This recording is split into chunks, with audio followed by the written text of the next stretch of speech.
ஒரு நாள் ஒரு சுற்று விளையாட்டு பண்ணிட்டு தான் இருக்காரு. ஒரு நாள் ஒரு சுற்று விளையாட்டு. ஆமாம், ஒரு உயிரோட்டமாக இருக்காரு. ஒரு பெரிய நல்ல ஒரு வைப்ரேஷனோட இருக்குது. நிறைய விஷயங்கள் தொடர்ந்து நடந்துட்டு இருக்குது. எங்கேருந்து கோயம்புத்தூர்லேருந்து வராங்க, வயிற்று வலின்றாங்க. கேட்டால் இந்த இடமே தெரியாது, கனவு வந்துச்சுன்றாங்க. ஐயா அது சொன்னதான் சொல்கிறாங்க. பார்த்தா வண்டி எடுத்தாந்து எடுத்துட்டு ஐயா 3 தடவை சுற்றிட்டு விழுந்து உருள்றாங்க. 2 மணி நேரம் உட்காந்துங்கிறாங்க. அப்புறமேட்டு பார்த்தா ஃப்ரீயாக வீட்டுக்கு போய் சொல்கிறேன், ஐயா என் பிரச்சனை எல்லாமே முடிஞ்சதுன்றாங்க.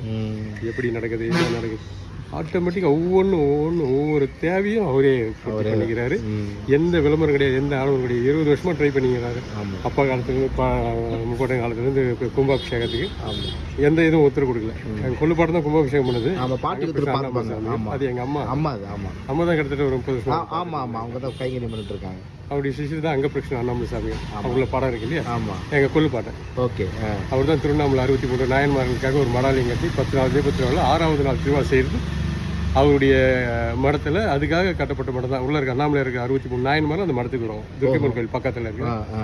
63 மடத்துக்கு இன்னைக்கு விசேஷமாக நடந்துருக்கு. ஒரு பெரிய அன்னதானம் அது இது எல்லாமே கண்டிப்பாக நடந்துருக்கு. பெரிய மடாலயம். இப்போ 102 வருஷம் ஆகுது அது கட்டி முடிச்சு. சரி. தண்ணி பந்தலுக்காக ஒரு மடம் கட்டியிருக்காரு. மாணிக்கவாசர் கோயில் அடியே நம்மளை திருவண்ணாமலை பண்ண மாணிக்கவாசர் கோயில் வாசுக்குள்ளே ஒரு மடம் இருக்கும். தண்ணி பந்தலுக்காகவே ஒரு மடாலயம் கட்டியிருக்காரு. அங்கே பிரச்சனை அப்படியே விசேஷம். இந்த கிரிவல பாதைக்கு ஐயா ரொம்ப ரொம்ப ரொம்ப முக்கியமான காரணக்கர்த்தா வந்திருக்காரு. நிறைய சுற்றி விளையாட்டு பண்ணியிருக்காங்க. தீர்த்தங்க வெட்டியிருக்காரு, ரோடு மடிச்சிருக்காரு, கௌதம தீர்த்தத்தை வெட்டியிருக்காரு. இந்த மாதிரி கௌதம ஆசிரமும் அங்கே தான் அம்மா இருந்தது. எல்லாம் ஒரே நிர்வாகம் தான். 63 மடம் கௌதம ஆசிரமும் அடிமொழி ஐயா எல்லாம் ஒரே நிர்வாகம் தான். இந்த இடத்துல சேஷாத்திரி மகான் வந்து மேலே மண்ணெல்லாம் போட்டுட்டு இந்த இடத்துல சமாதினு ஆகணும். திருமூர்த்தி தரிசனம் சொல்லுவாங்க. அம்பாளுடைய தரிசனம். அது அம்பாள் எங்க பார்வைப்படுதோ அந்த எல்லாமே அன்னதானமும் நீர்மோடும் தொடர்ந்து நடக்கும். இது அம்பாள் தரிசனம் சொல்லுவாங்க. சேஷாத்திரி அம்பாள் தானே, காமாட்சி அம்பாள் தானே. அங்கிருந்து வந்த நர்மதா நதிகள் வரவர் தான் அவங்க.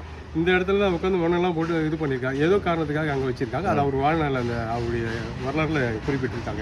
அடிமுடி சித்தர் நிறைய சித்து விளையாட்டில் பண்ணியிருக்காங்க. என்னை தொடாதீங்க. அந்த இடத்துல தியானத்தில் உட்காந்துட்டு இருப்பாரு. சுற்று பக்கத்தில் கிராமத்தில் இருக்கிறவங்கலாம் ஒரு ஐயா கையை காமிப்பார். அதோடு சரி வந்து அகலப்படுத்துறது, சுத்தப்படுத்து, கல் மண் கடுமணான பாதையாக இருந்தது ஆதியில். அதெல்லாம் சுத்தப்படுத்திட்டு ஐயாட்டு வந்து உட்காந்தாங்கன்னா வந்து ஒரு குடி மண் எடுத்து வர சொல்லுவார். வரும்போதே அவர் கையில் மத்தடியில் உட்காந்துட்டு இருப்பாரு. கையில் கொடுத்தாருன்னா அவங்க என்ன வேலை செஞ்சாங்களோ அவங்களுக்கு தகுந்த கூலி கைக்கு வரும். அந்த காலத்துல காரணம் வரணும். நான் கூட குறிப்பிட்டிருப்பேன் என்னோட இதுல. குழந்தை அப்படிதான் இந்த ரோடு மடிச்சிருக்காங்க, தீர்த்தங்களை வெட்டியிருக்காங்க, கௌதம இந்த நிர்வாகம் பண்ணியிருக்காங்க, கௌதம தீர்த்தத்தை வெட்டியிருக்காரு, நிறைய சித்துக்களை என்ன பண்ணியிருக்காரு. ஐயா உங்க பேர் சொல்லுங்க. என் பேர் பாலசுப்ரமணியம். ஐயா தான் இப்போ நீங்க பாத்துக்கிறீங்க. இந்த தலைமுறைக்கானது நீங்க பாத்துக்கிறீங்க. 6வது தலைமுறை 7வது தலைமுறை வந்து. ஆமா அங்கபிருஷ்ண அண்ணாமலை சுவாமியுடைய கொள்ளு பேரன். அப்பா திருவண்ணாமலை 63 நாயன்மால் மடம் கட்டிய அவர் தான். ஈசானிய மடத்தில் போனாலும் அப்படி படம் இருக்கும். ஈசானிய மடத்தை ஒரு காலத்தில் நிர்வாகம் பண்ணியிருக்காங்க. நிறைய சுற்றி அதான் சொல்றேன்.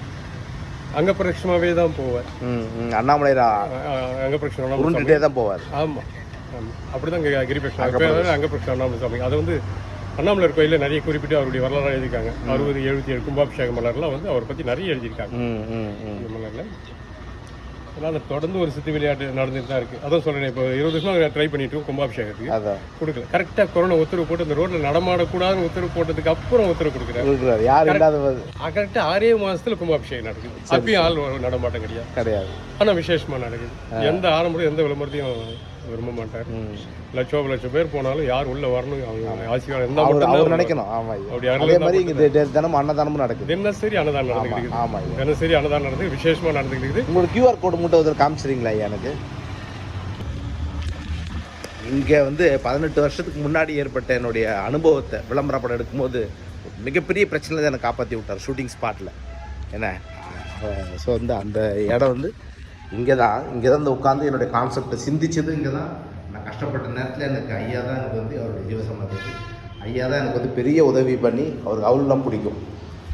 எனக்கு வந்து பெரிய பிரச்சனைலேருந்து காப்பாற்றி விட்டு மறக்கவே முடியாது. அந்த அனுபவத்தை கீழே ஷேர் பண்ணுறேன். ஃபஸ்ட் கமெண்ட்லேயும் பண்ணுறேன். அதே மாதிரி டிஸ்கிரிப்ஷன்லேயும் முடிஞ்சால் கொடுக்குறேன். அந்த கீழே லிங்க் வருது, லாஸ்ட் வருது. அது ஐயா உங்களை அந்த QR கோட் காமிச்சிட்டிங்கன்னா உங்களுக்கு அன்னதானத்துக்கு இதோ இங்கே இருக்குது பாருங்க. ஓகே, இந்த QR கோட் நீங்கள் ஸ்கேன் பண்ணிக்கோங்க. அப்படியே ஸ்க்ரீன்ஷாட் எடுத்துக்கோங்க. உதவி பண்ணுறேன். கண்டிப்பாக பண்ணுறது உங்களுடைய கடமை. இது வந்து காமிக்கிறேன்னு நீங்கள் பார்க்குறீங்கன்னா அது புண்ணியம் அது அன்னதானத்துக்காக. ஓகே, தயவுசெய்து கொஞ்சம் நோட் பண்ணிக்கோங்க. சின்ன என்ன முடியுமோ பண்ணுங்கள். ஒரு 50 ரூபா 100 ரூபா என்ன முடியுமோ பண்ணுங்கள். 500 ரூபா உங்களால் உங்கள் கைக்கு என்ன இருக்கோ அது பண்ணி விடுங்களேன். நன்றி ஐயா, நன்றி ஐயா. பத்திரிகைலாம் வந்திருக்கு, தினத்தந்தி பத்திரிகைலாம் வந்திருக்கு பாருங்கள். இன்றைக்கி நான் வந்து இந்த பதிவை எடுக்கிறேன்னா இதுவும் அவருடைய சித்தமே, எதுவுமே அவருடைய கட்டளை தான். அவருடைய கட்டளை இல்லாமல் எடுக்க முடியாது. வந்திருக்குது அறிவு வந்து அங்கே தான் இருப்பேன் நான். என்ன நற்றுணையாவது நம சிவாய. நன்றி ஐயா, நன்றி.